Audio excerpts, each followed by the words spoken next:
इसरो की इस तस्वीर पर दुनिया ने मजाक बनाया। अब सपेरों का देश आसमान में छेद करने चला है। लेकिन साइकिल पर रखा यह रॉकेट सिर्फ रॉकेट नहीं, भारत की उम्मीदों का पुलिंदा है और इसरो का आधार। कहते हैं कि इरादों में दम हो तो चट्टानों से भी पानी निकाला जा सकता है। और तूफान में जो पलते जा रहे हैं, वही दुनिया बदलते जा रहे हैं। एक के बाद एक इसरो का इतिहास रचते हुए अंतरिक्ष की दुनिया में कदम बढ़ाना हर भारतीय को गर्व के रंग से सराबोर कर देता है। साइकिल और बैलगाड़ी पर रॉकेट ले जाने से हुई शुरुआत से चांद की मिट्टी छानने तक सफर तय करने में इसरो ने वक्त नहीं लिया। इसरो का जनक डॉक्टर विक्रम साराभाई को माना जाता है, जिन्होंने 3,84,400 किलोमीटर का सफर तय करने का सपना देखा। जिनका कहना था कि जब आप भीड़ से ऊपर खड़े होते हैं तो आपको अपने ऊपर फेंके जाने वाले पत्थरों के लिए भी तैयार रहना चाहिए। साल 1962 में डॉक्टर विक्रम साराभाई और डॉक्टर रामानाथ ने Indian national committee for space research की स्थापना की, जो आगे चलकर 15 अगस्त 1969 को इंडियन स्पेस रिसर्च ऑर्गेनाइजेशन यानी इसरो बन गया। भारत की जमीन से पहला रॉकेट 21 नवंबर 1963 को सफलतापूर्वक लॉन्च किया गया। इसे तिरुवनंतपुरम के पास थुम्बा से छोड़ा गया था। इसके बाद आता है साल 1975, जब भारत अपना पहला सैटेलाइट आर्यभट्ट प्रक्षेपित करता है और अंतरिक्ष की दुनिया में अपना नाम दर्ज कराता है। भारत ने इस सैटेलाइट को रूस के प्रक्षेपण केंद्र से लॉन्च किया था।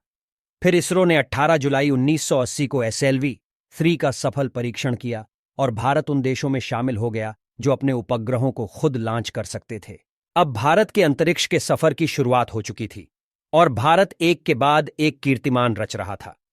साल 2017 में पूरी दुनिया ने भारत की अंतरिक्ष ताकत को तब सलाम किया जब इसरो ने श्रीहरिकोटा स्थित सतीश धवन स्पेस सेंटर के पहले लॉन्च पैड से अंतरिक्ष में 104 सैटेलाइट्स छोड़े। ये एक विश्व रिकॉर्ड था। साल 2019 में इसरो ने चंद्रयान-2 को रवाना किया। इससे पहले साल 2008 में इसरो ने चंद्रयान मिशन की शुरुआत की थी।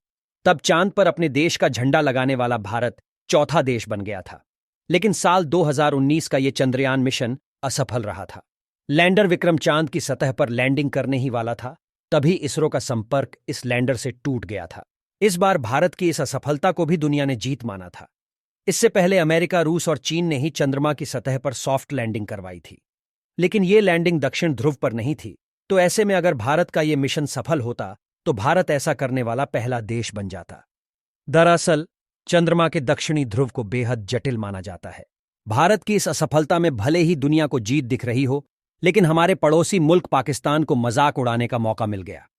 उस वक्त के साइंस और टेक्नोलॉजी मिनिस्टर फवाद हुसैन चौधरी ने भारत का मजाक उड़ाने की कोशिश की, लेकिन खुद मजाक बन बैठे थे।